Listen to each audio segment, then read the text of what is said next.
Hello and welcome to Off Your Soccer with Rich Lewis, discussing another short pre-season transfer update with a little sprinkle of Eddie Howe on top.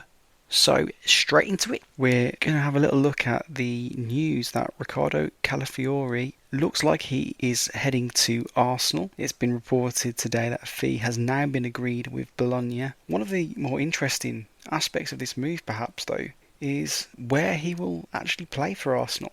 Upon moving to Basel in 2023, interim manager Heiko Vogel said to Calafiori, "Ricky, do you want to maximise your career?" Calafiori replied, "What do you mean, coach?" Vogel said, "I think you're playing in the wrong position," from quotes on TalkSport's website.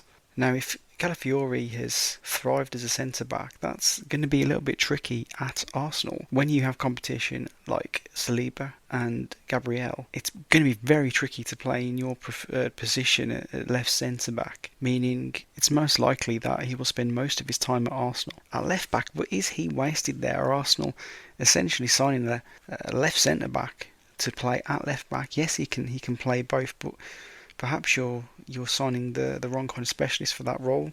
We know that Mikel Arteta, like a lot of current managers, likes an inverted fullback, and perhaps that'll suit Calafiori to a T, as he'll be able to sort of move into more central areas from the fullback position. But does that really work out in the longer term? If Arteta decides to change his tactical sort of setup at some point, then Calafiori almost could potentially become a square peg in a round hole, or perhaps even it could potentially force either Gabriel or Saliba, perhaps more likely Gabriel, out of the side. So, what do you think, Arsenal fans? Please get in touch via X at Off Your Soccer. So, from one story that is almost definitely happening to a story which almost definitely isn't happening. It was reported briefly today that Mason Mount could be leaving Manchester United, or at least Manchester United were open to the prospects of Mason Mount leaving. I believe this was a story by the journalist Graham Bailey, which was very quickly dismissed by Fabrizio Romano. It was reported that Aston Villa and Tottenham Hotspur were potentially interested. Obviously, Fabrizio Romano said otherwise. However, I think it wouldn't be unreasonable to say that Manchester United fans would be able to see some logic in a move away from Mason Mount. Yes, there's a chance after the difficulties of last season and the injury problems that he would expect to see a lot more game time this year and perhaps start to come into his own. However, one of the difficulties with Mason Mount being in the Manchester United first 11 is that his main position, where he probably thrives better than anywhere else, is in that number 10 role, and he has a certain contender for that role who won't be easy to dislodge in Bruno Fernandes. So yes, you could see why it would make sense for Mason Mount to move away and perhaps find a role in that Spurs or Villa's side yet again. But again, there you'd be up against James Maddison on the one hand. Villa, they'll have plenty of players to occupy that position. Also, you like to think that Emi Buendia will be coming back from his injury and playing a pivotal role at some point next season for Aston Villa. But moving on from one potential outgoing, however unlikely that actually looks to be, to one potential incoming at Manchester United. Manuel Ugarte to United is close, apparently, according to journalist Santi Una. If Ugarte does sign, who is most likely to get squeezed out at Manchester United? You're looking at a midfield there, including the likes of Scott McTominay, Casemiro, Ericsson, Kobbie Mainoo, young Toby Collier, and potentially a return for Sophie Amrabat isn't off the cards yet. Looking at that list, it wouldn't surprise anybody if Christian Eriksen wasn't at Manchester United next season.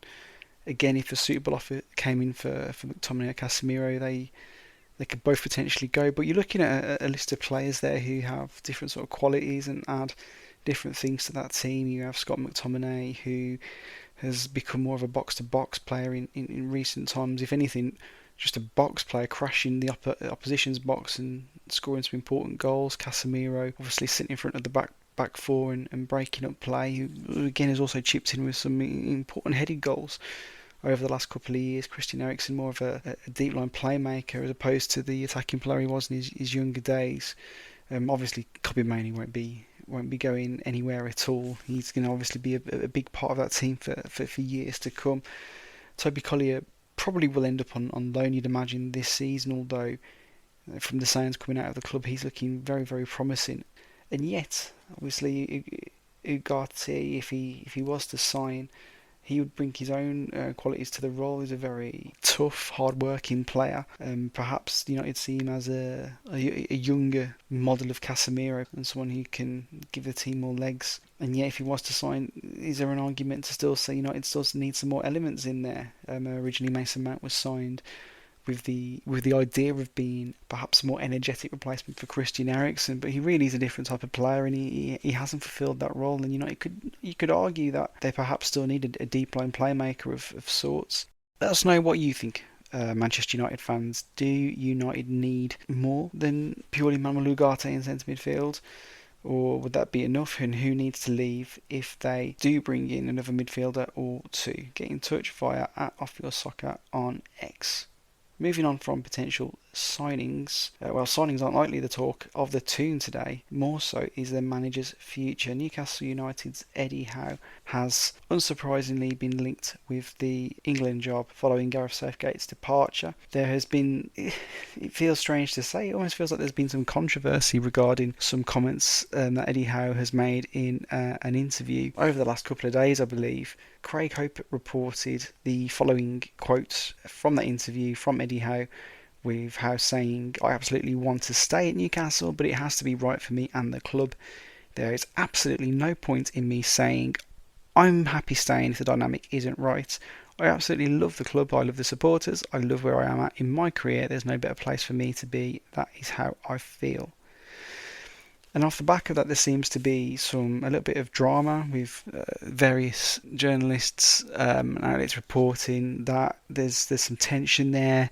Things aren't all rosy behind the scenes. There's friction, and it could lead to Eddie Howe leaving Newcastle United if he doesn't feel he has the right support from the club.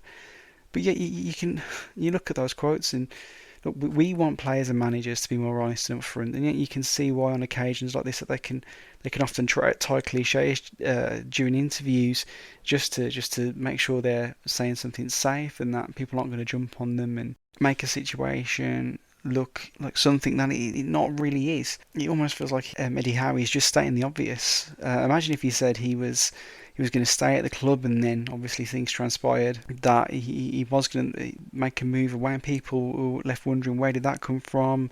Why did he lie to us? Couldn't he have just been honest? And obviously here you go, you've got a manager trying to be honest about the possibility there that he could leave the club despite the fact that he loves the club. The fact he said there's no better place for me to be would suggest that it's almost very unlikely that he would leave.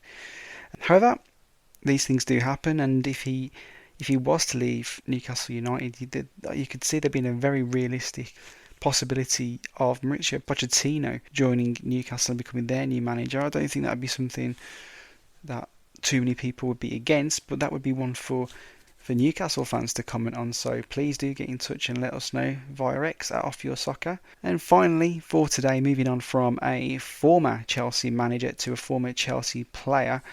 Again, one of the more unusual stories of the window. I wouldn't quite put this up there as an off-your-soccer shocker in the same way that Mason Mount leaving United was reported earlier. N'Golo Kante to West Ham is one of the more curious stories of the day. Journalist Graham Bailey has gone on further than just linking Kante to West Ham, suggesting that he's actually been offered to multiple London-based clubs.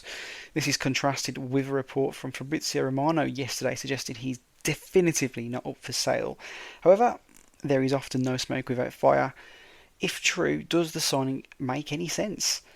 He is, I believe, 33 years of age now. He's been playing in a league which doesn't come with the same intensity of the Premier League. Also, just if you're looking at a fee northwards of £50 million, I think was one of the figures banded out there, and a figure that wouldn't be good enough by all accounts.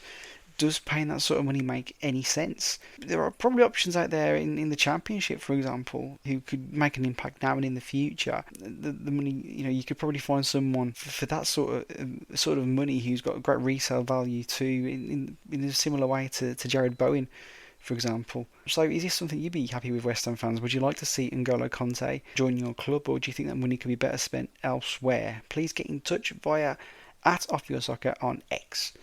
So that's all for today. We'll be back again soon, and have a good night, everybody.